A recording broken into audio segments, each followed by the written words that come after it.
Good morning, Fortray Nation. So this is part 3 of our series, which is the NL East. So, before I get into that, if you could hit that like, subscribe, and bell icon buttons, that would be greatly appreciated. It's extremely helpful for the channel. It gives me great feedback on what you think of the content, as well as I don't want you to miss out on a single thing that gets put out, because things will be put out. We already did parts 1 and 2, which was the NL West and Central. This is part 3. So let's get into it. So, the Atlanta Braves. They acquired Andrew Bummer from the White Sox. They also got relief pitcher Ronaldo Lopez. They got relief pitcher Penn Murphy. Outfielder Jared Kelenic from Seattle. Left-handed pitcher Angel Perdomo. They also got catcher Max Stassi, and shortstop David Fletcher. They eventually traded Max Stassi.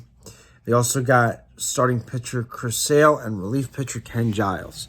So, to me, the Atlanta Braves are going to get a B. They added some very nice pieces to the bullpen. They really bolstered it.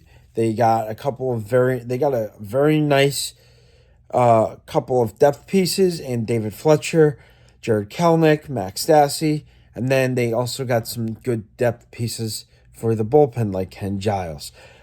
Chris Sale was their money get. They acquired Sale from the Red Sox for Vaughn Grisham. To me, that was a bit of an overpay. Had they paid less for him, I would have given them a higher grade. So they are getting a B from me because of that.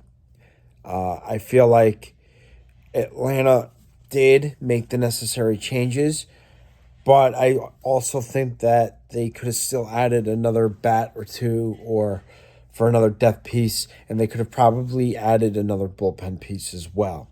So Atlanta gets a B, but it's a very strong B. So to me, they did well, and they are one of the teams who really did improve as well. Moving on to the Mets. They got second baseman Joey Wendell, right-handed pitcher Johan Ramirez,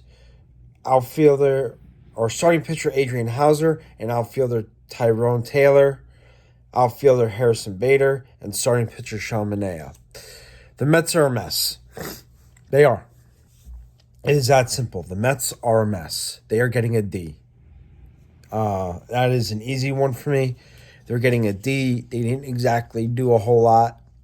I know that they were low-key signings, low-key trades, but they could have done more to improve.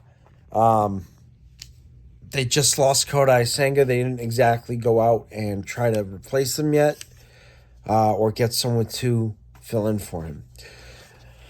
That starting rotation is a disaster, and that whole team is a mess. So, for me, they're getting a D. Sean Manaea is a nice piece for them, I guess. I mean, outfielder Harrison Bader, I guess, is their money pick up. So, we'll see how they do in 2024, but they are getting an overall grade of a D.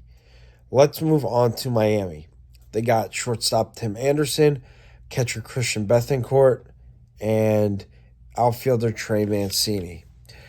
Miami's going to get a C. They could have done a little bit more regarding the fact of who they got. Tim Anderson was their money get. They got him on the cheap, 1 year, $5 million. He will be their starting shortstop. He was with Chicago last year. He had a down year, but they believe that he can bounce back from that. So I think that's going to be interesting to watch. So we'll see how that turns out for them. Christian Bethancourt gets them a catcher, which they so desperately needed since they just lost their catcher. And then outfielder Trey Mancini gets them another bat and another catcher. Another bat and another depth piece. Not another catcher. My apologies. So Miami gets a C. and I think that they still have more work to do, which is why I'm giving them a C.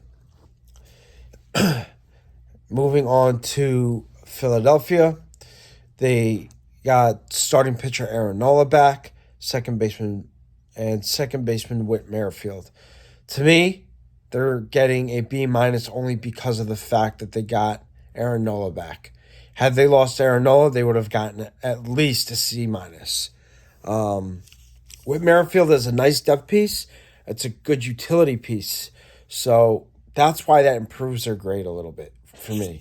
And they're getting a B-, like I said, because of them retaining Aaron Nola. It was a good job on them to get him and to bring him back. They signed him early in the offseason, which was great. And then they signed Whit Merrifield later on, who's going to help them in the utility role. And moving on to Washington. They signed outfielder Joey Gallo. To me, Joey Gallo, with the improvements of the rules last year, where there was no shift, it's a good pickup for them. It's a good veteran presence, good veteran piece. He was not a fit for the Yankees. He was not a fit for Texas or the Dodgers. They liked him in Minnesota.